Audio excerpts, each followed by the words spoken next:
So, therefore, when I look at the leadership spine map, really, there are multiple departments and multiple functions in a company.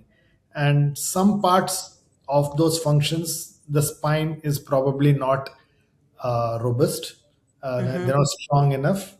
And in some parts, they are strong enough.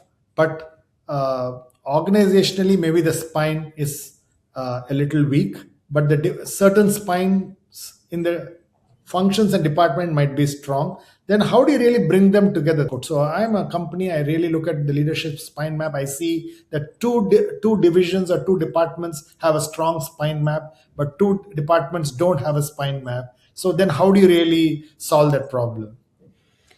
Yeah, I mean that's where I think you need the coaching piece where where you develop a developmental trajectory for the individual or team. I mean, that's when you need intervention. I think the ideal is you have. I mean, I imagine scenarios in corporate settings or businesses where people have been thinking about this from the beginning. So, like, teams are constructed with this leadership's kind of spine in mind. And so, there's always going to be tweaks you need to make, but fundamentally, you have a team that is aligned, that, overlaps in their skills and their abilities, and they're working towards their highest good, right? Or their highest self. That's obviously not happening in many, many settings. So you're kind of coming in the middle of something, or something's already broken. Well, I mean, just like anything, there are intervention strategies, and you have to kind of use tools to assess whether or not it's fixable, or whether or not like the people are coachable and they're willing to shift. And I think that's why you do a diagnosis of something, or why you assess something, so that you have a better sense of how to intervene. I think a lot of the cultural shifts that are attempted in corporate environments are very superficial. It's like, oh, let's give everybody, a boost with like Bagel Friday, or like we need to have people buddy up with a mentor.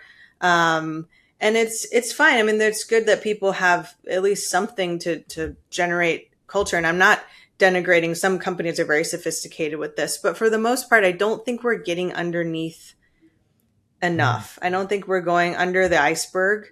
Um, Carl Jung, a famous, the Yeah. father of psychotherapy in the US. Well, he was Swiss, but, he really talked a lot about the conscious mind being the tip of the iceberg. And there's all this stuff going on underneath in our unconscious and our collective consciousness. And so, I mean, how many corporate environments are even talking about that concept or touching on those areas? And so, not that we're here to do psychotherapy for people, but I do think that certain interventions can at least make patterns available to in a way that you can actually start working with them. And that's what I think is most important, is just bringing awareness and having a more standard way to do assessments and have the vocabulary to talk about some of this stuff. Like, most people don't even have the vocabulary.